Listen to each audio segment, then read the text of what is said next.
All right, guys, so I've been reading your comments today, and well, since I've gotten PlayStation 5 Pro, I've been reading the comments, and I've been trying to pay pretty close attention to them, you know, because I want to kind of gauge how people are really feeling about this, because I can't be the only one on the planet that is fully enjoying the PlayStation 5 Pro experience. I mean, even the fact that there's no new games out right now, that shouldn't negate the ability to be able to enjoy a fresh piece of hardware that's got some new features that effectively enhances your gaming experience for those of you that can afford it and, you know, actually do take the plunge and buy it. So welcome back to Frogboy X1 Gaming. I'm Andrew, and I want to kind of talk about this a little bit, guys, and give you like my perspective. I know I give you my perspective like all the time, but I just don't think enough people actually see these videos and, you know, come and stuff like that. So when I think about console gaming and I think about console hardware, you know, we came from a simpler time. I come from a simpler time. I started playing on Nintendo Entertainment System. I've been through every single generation that consoles have had to offer, and they have always served that purpose for me. They have always been there and delivered an experience for me that 100% entertained me, that led me to new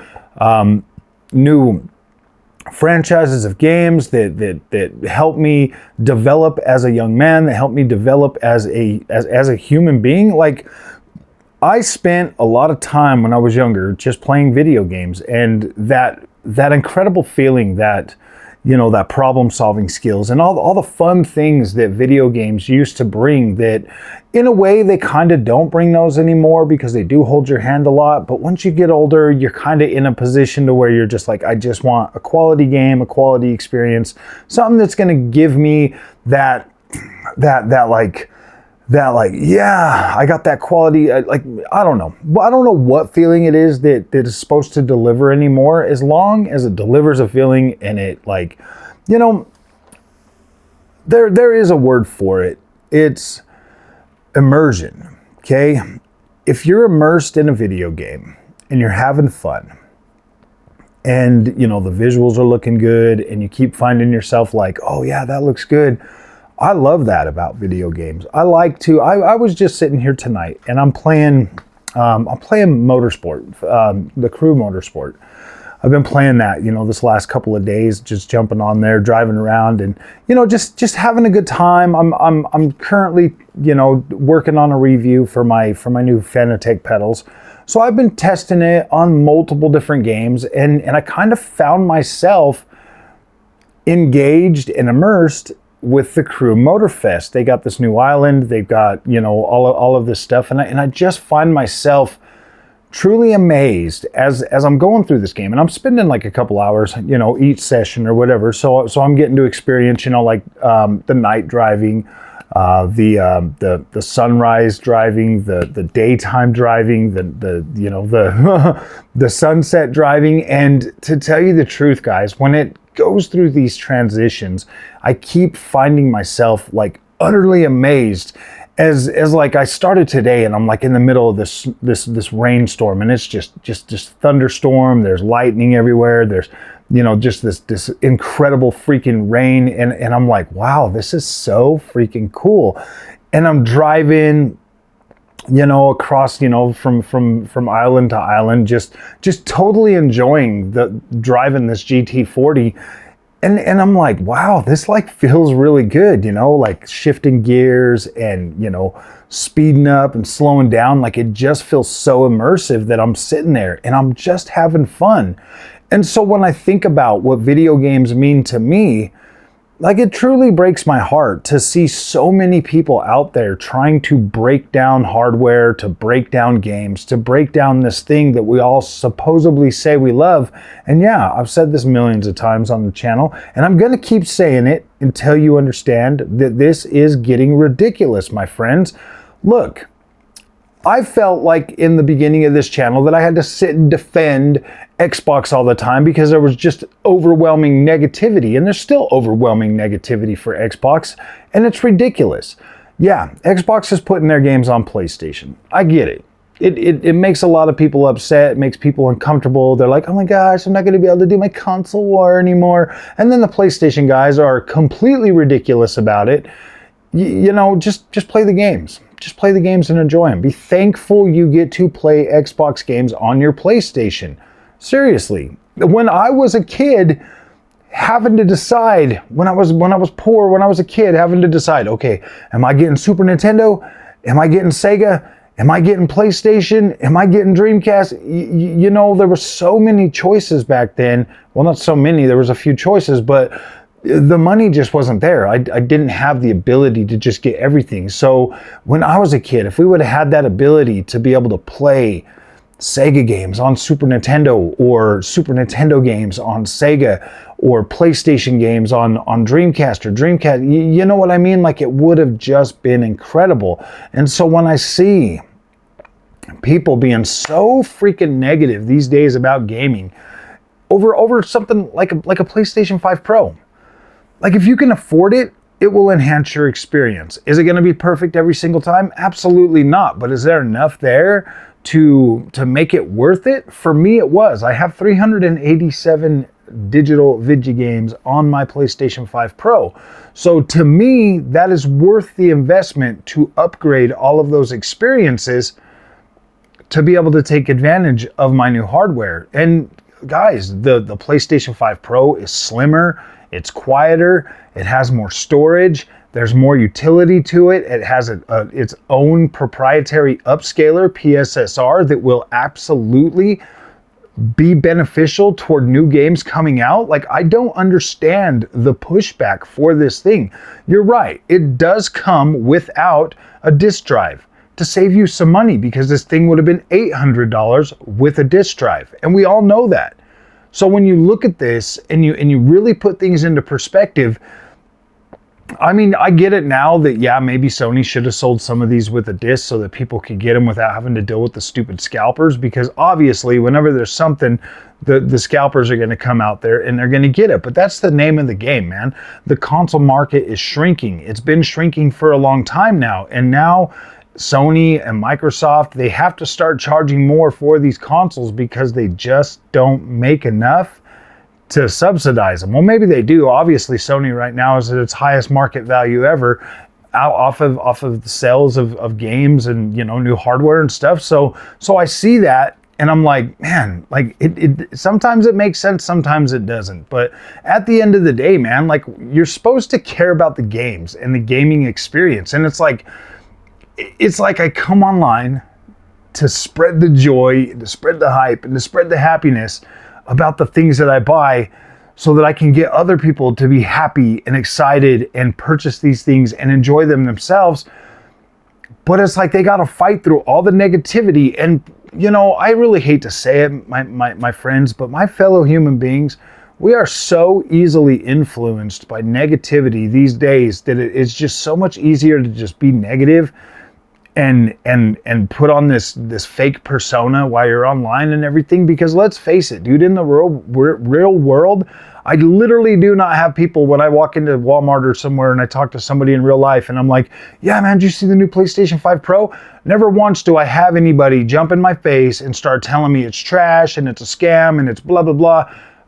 I'm like, really, dude, this is only online. So I caution you, if you're on the fence about buying PlayStation 5 Pro, you have to ask yourself this: am I letting people on the internet influence my decision negatively? And the same for people that are sitting on the fence about an Xbox Series X.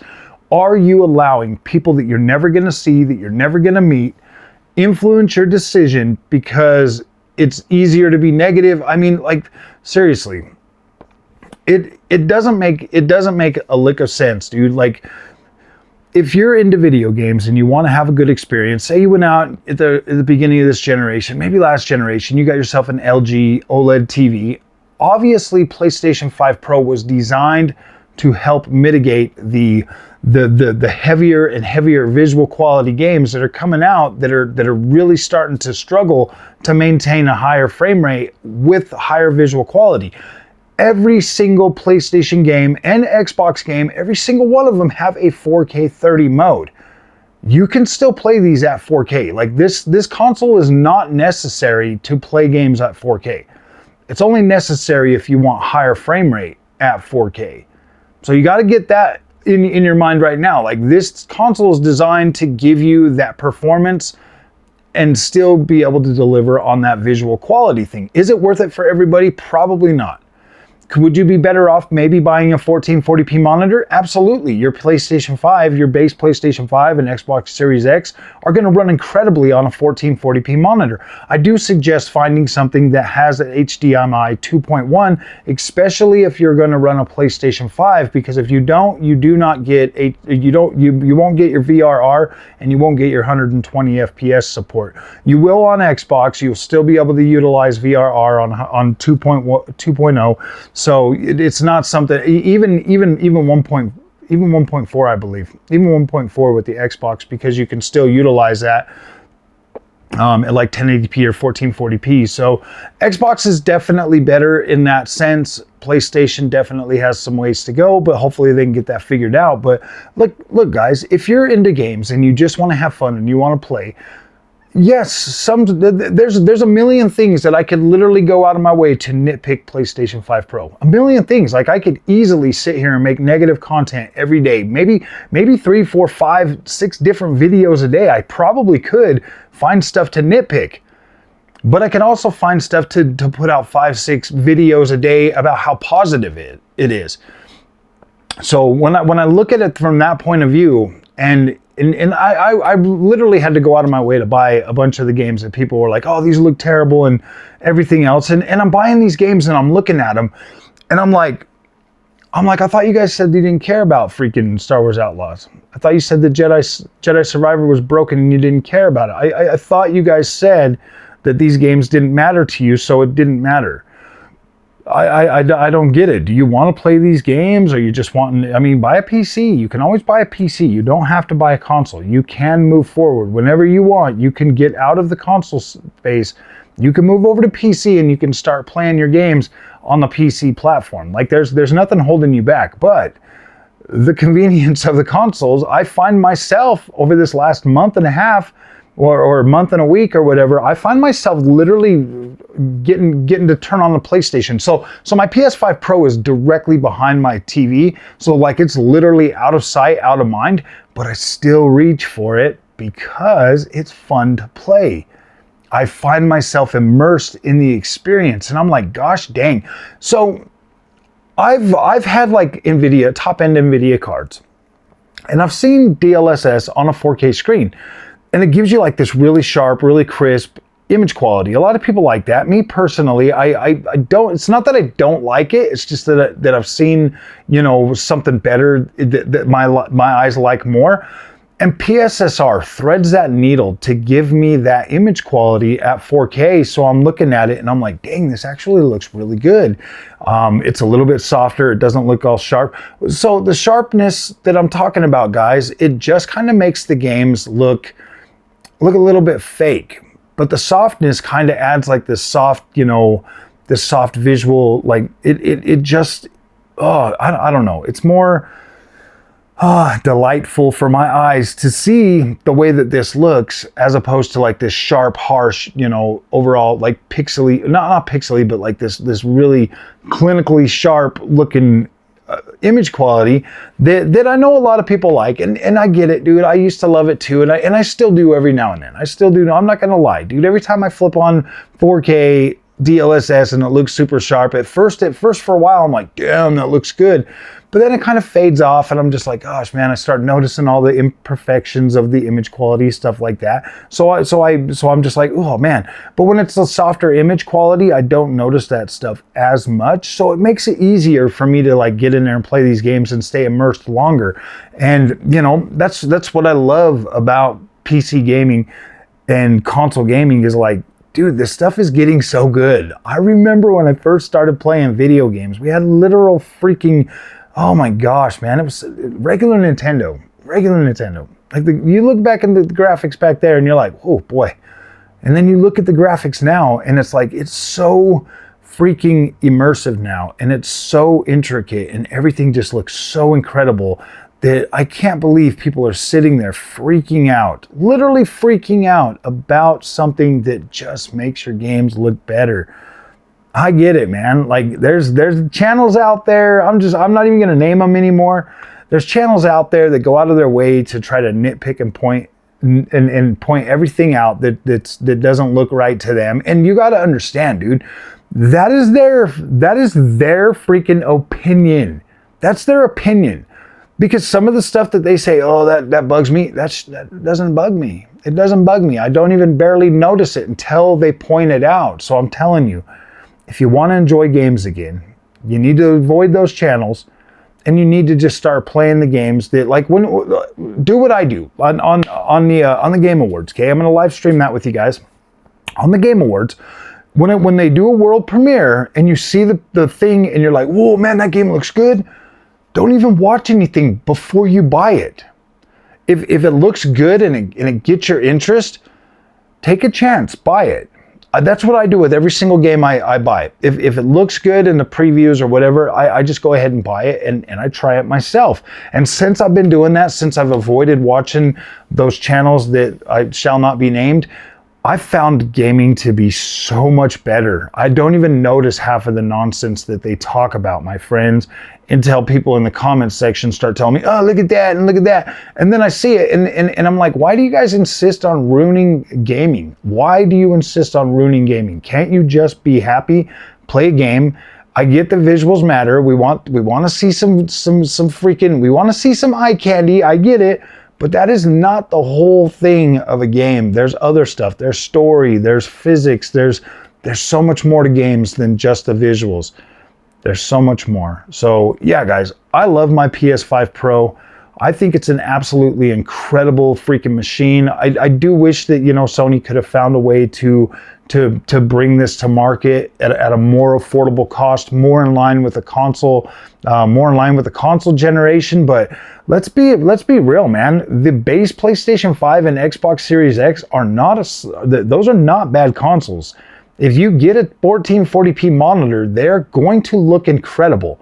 Like you would barely be able to, if you had the PS5 on a 1440p monitor sitting next to a PS5 Pro on a 4K TV, like they would look so similar. I don't think you'd be able to tell the difference. I mean, pixel sharpness and everything. I really don't think you'd be able to really tell the difference. Maybe some outliers, but not a lot. I don't think you'd be able to tell a difference. I think you'd be quite shocked at just how good it looks on a 1440p TV or 1440p display. I think you'd be shocked. I think you would be like, whoa, man, like, and you would feel lied to, just like I felt lied to. You would feel like, wow, dude, they really did try to sell us this 4K stuff, and now they keep freaking wanting more and more and more and more when you could just buy a 1440p monitor and be happy. We literally went from 1080p to 4K and completely skipped one whole step. So now we're actually getting 1440p consoles that are being packaged as 4K. Even I would say that PS5 Pro is a